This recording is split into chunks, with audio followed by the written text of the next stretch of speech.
What's up, everyone? Today is... Whoa. What? You gotta do it right, the proper YouTube. Oh, I have to do it right. What's up, YouTube?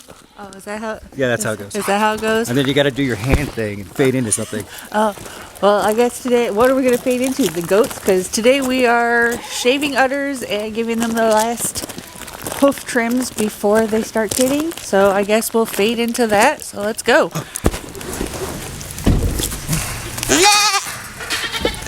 You girls ready to get your spa day done before all the babies appear? Can I get a bath? No? Okay then. Stop the fighting. Let's get to work.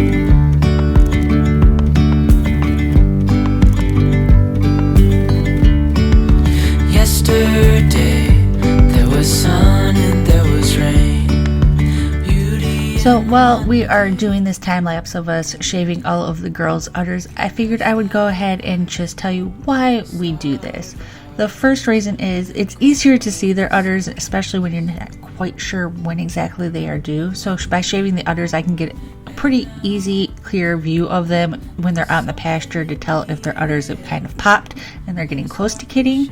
Another reason is because it's just more sanitary. When goats give birth, there is a lot of ooze and fluid. It's just nature. So having their backsides shaved makes it a lot easier for us to clean them up afterwards. That way they're not having a bunch of stuff kind of crusted into their fur. And with flies starting to pick back up, it really helps reduce the amount of flies that we get in the barn.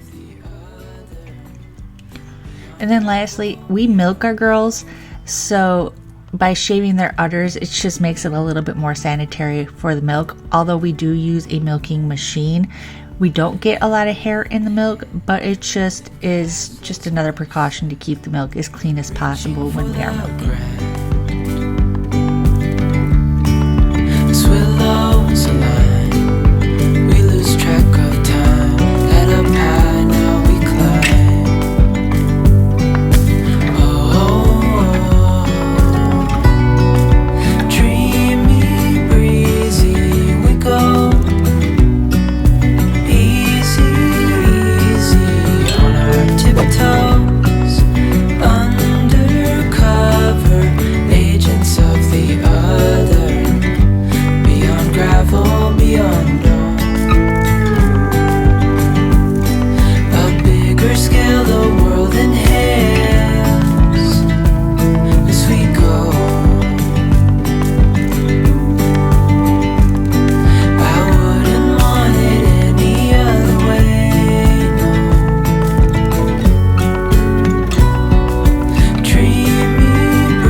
With no distractions, we'll get away. This is what we waited for. Take my hand, we'll make it somehow. We can't miss out. I'm done living life with the lights out. Die with my own doubts. Be free with me.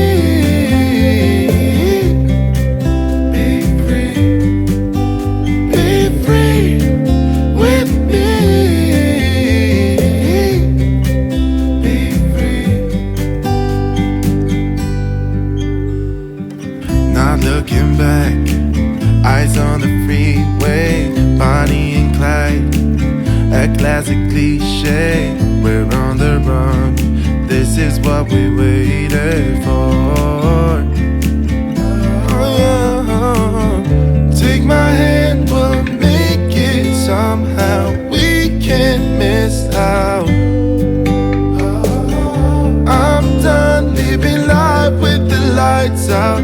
out with my own doubts. Be free with me. Be free. Be free with me. Be free.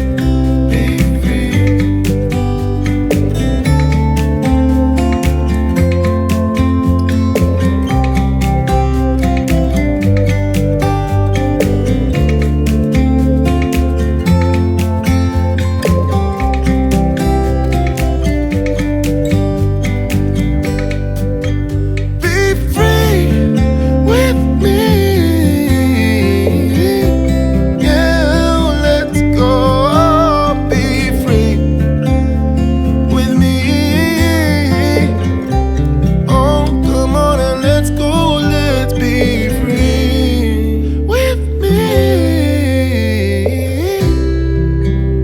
Yeah, be free. Be free. Be free with me.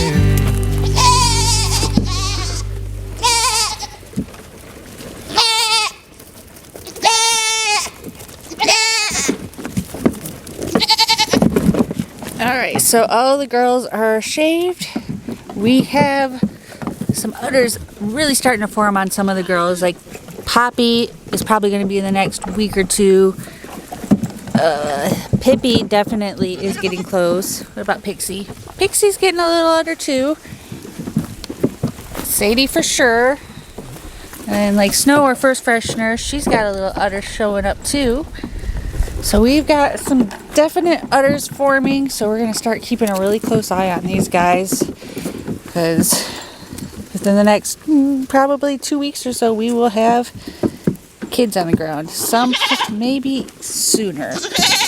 Oh, sorry, Scarlett. I know you're very sensitive about your naughty bits. Yeah, Rogue is definitely popping out.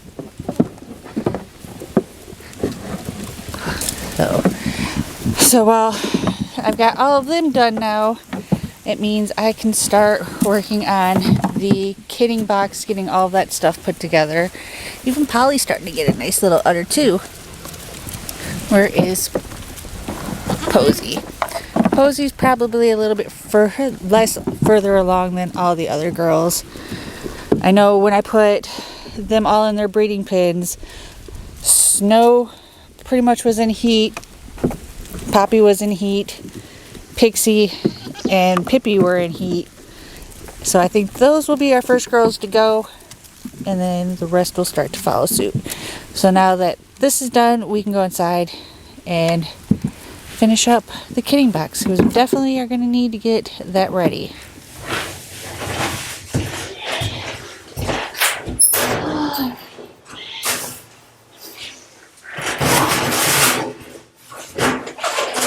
Time to stock our kitting box.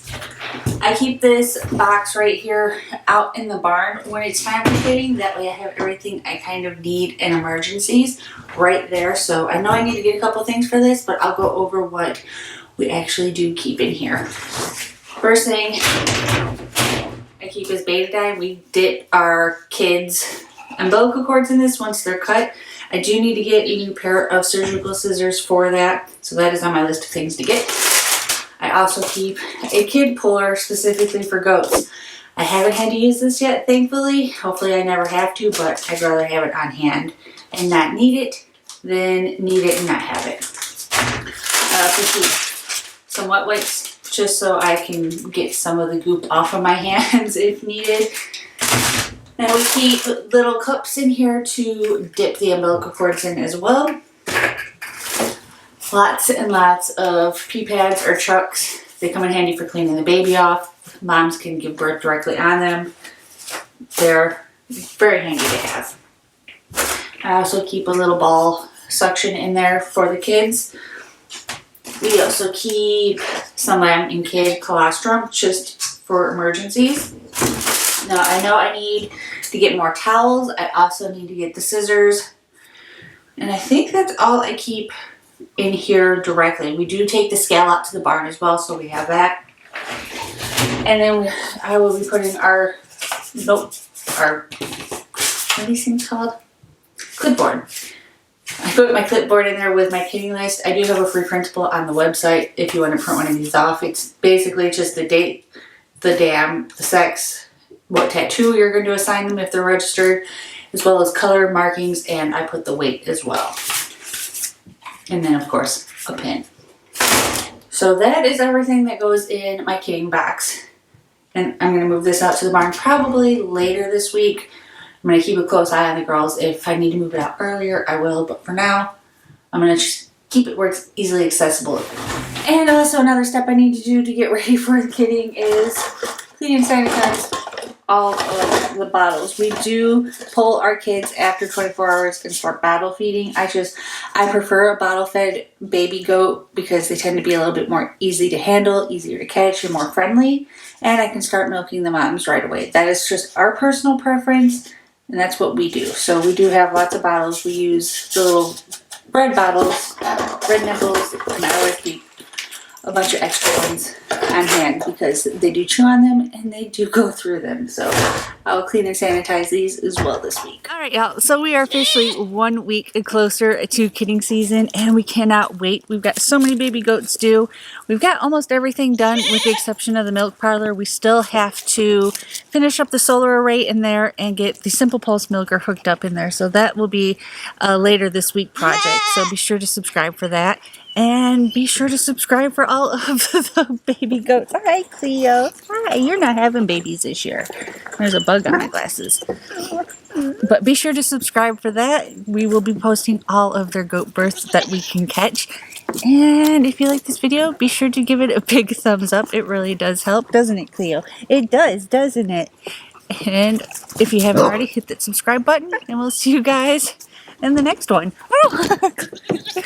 Bye. Thanks, Rogue.